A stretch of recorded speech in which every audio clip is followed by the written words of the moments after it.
Alright, so let's take a look at some Belle Meade.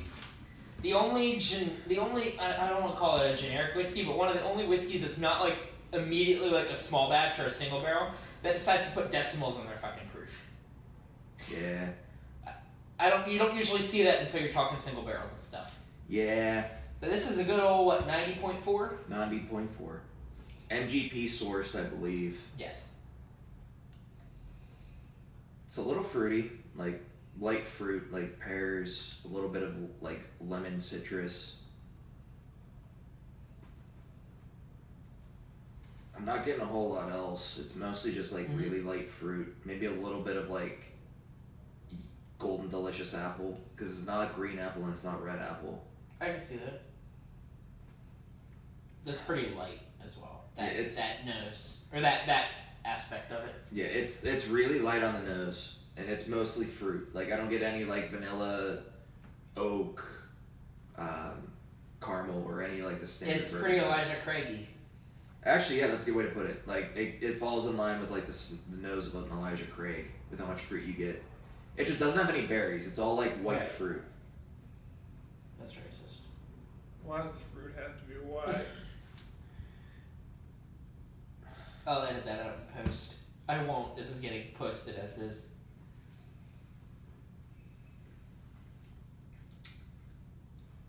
Carries over into the taste for the most part. Like it's a lot of pear, a lot of apple. You get some oak spice, like a little bit of pepper. But that's about it. Like there's not much. This lineup has been making me realize that I really like higher proof. So far, yeah. Well, whenever it comes to low proof, you can do a low proof right. It's just that this one isn't like. This is another one that again I put around a 5. Yeah, this is a. I actually might put it at a 4. Like it. Okay, Mr. Critic. I mean, it's okay, but like we were talking about how like it's like Elijah Craig, and to a major extent it is. But Elijah Craig is better than this in every single way. Because Elijah Craig still has a little bit of caramel, a little bit of oak, a little bit of everything going for it. And this is 40. Elijah Craig is 30.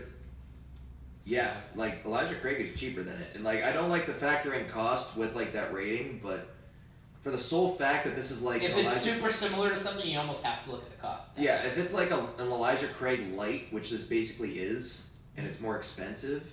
This is something that's good to sip before you sip something stronger, for one. It's a good warm up, yeah. It's also good if, again, you want something fruity, it's around, and you want something different than Elijah Craig, because you're going to get, again, less berry out of it. Yeah. If you're not a big fan of the berry notes, for whatever reason, if you're okay with the fruit notes, but for some reason berry does it in for you.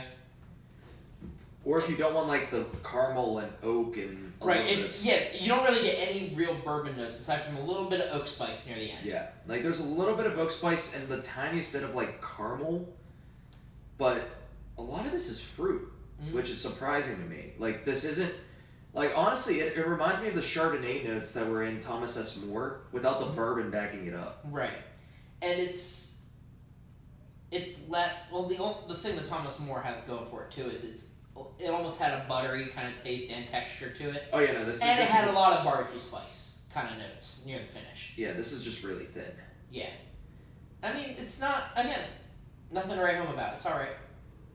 We've currently so far had the opposite of the last tasting where everything blew us out of the water, and these ones were all like, okay. Honestly, I think so far with the stuff we've had, if we were to do that like lineup of like the standard daily drinkers like Knob Creek, Maker's Mark, like the standard $20 to $35 range, everything in that range would blow out of the water. Everything we've had so far, minus the Redbreast, which I can't even count that because it's an Irish whiskey. Right. I might have to agree. I'm gonna have to agree. I'm a little biased towards the Old Elk. I really love the I really love the banana flavor in it. And that's just. And again, I love it in the nose, and I wish the nose and the palate matched that more. Yeah, I get that. That's the one thing that's missing for me, because when I smell that nose, I want that to be in the palate, and it's just not. It is a little bit in the front, but it's just really not as much as you want it to be. It is good. Still... Like, don't get me wrong. Like, I did literally buy this Belle Meade. If I were to bought the Old Elk, I wouldn't have been disappointed either. Right. The Dogfish Head, even that one, I really wouldn't be disappointed, because again, that's a perfect candidate for a mixed drink or Yeah. a mixer, or even again if you want something to knock back in a night, Yeah. like a whole fucking bottle with some friends. Now that Connie at Lake, That existed. but It's there. it's there. No one asked it to be, but it's there.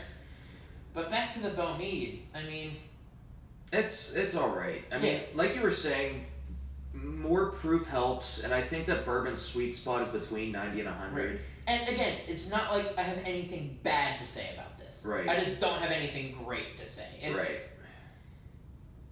If this were priced $10 cheaper, I might take it over Elijah Craig if I want something again on the fruitier side versus getting a little bit more of If you want less dark fruit, you want more like just standard light fruit. Because, like I said, And if that's what you want, this isn't bad for that price either. Like for $40, this really isn't bad if that's what you're looking for. like I would call this less of a bourbon and more of like a Chardonnay liqueur or liquor, Chardonnay I liquor. can almost see that, or maybe more along the lines of like a Sauv Blanc or a Pinot, where it's got that kind of fruitiness, but it doesn't have that buttery or more rich texture. Yeah, It's So- a light, or almost like a white blend. yeah. Again, it is a bourbon.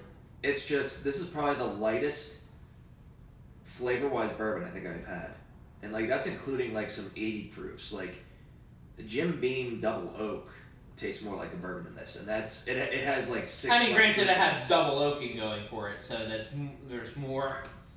All right. So even cheap bourbon though beats this out. No, you're right. Yeah.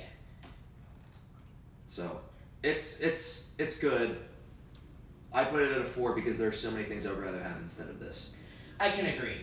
I don't regret buying it, but it's one I won't replace. No. And it's not like this is a bottom shelf whiskey. No. It's not like this is something you can't sit and eat. I just have to be in the mood for it.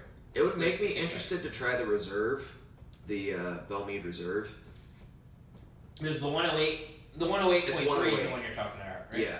Yeah. It's like, And the cast strength exists as well. I thought that was the cast strength. No, was the Reserve. they're separate, to my knowledge. What's the cast strength? I actually don't know offhand. Because I thought the Reserve was the cask strength, and they just It- called it the Reserve. That might be the case, but I've seen both labeling. Fair enough. I don't know if one's newer, one's older, but otherwise the label looks identical.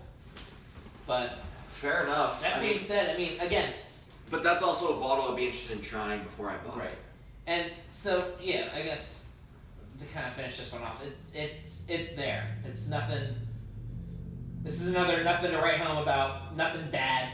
Nothing great. It's just kind of.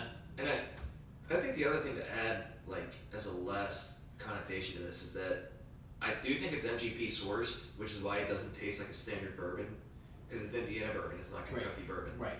And each state that does their own bourbon, there's like They have their own characteristics that are hard to shake unless you do some crazy stuff to them. Because Indiana is very different from Kentucky. Texas is very different from Kentucky. I was gonna say even if you get right near the border, it's still you can still taste the difference between something that was northern Kentucky versus southern Kentucky. At that point, yeah, you could go that route too. But like Kentucky bourbon has its own unique like characteristics where like you taste something and you're like, this is definitely from Kentucky or this definitely is not. And this is one where you can taste and you're like, this is definitely not Kentucky bourbon. Right. Of course, it starts getting that distinct. Yeah, this tastes MGP-sourced, but that's because they sort of have made a name for themselves. Right. And Penelope is MGP-sourced, and it's amazing that you can compare Penelope to this, and they're so drastically different in flavor just because of what was done to it.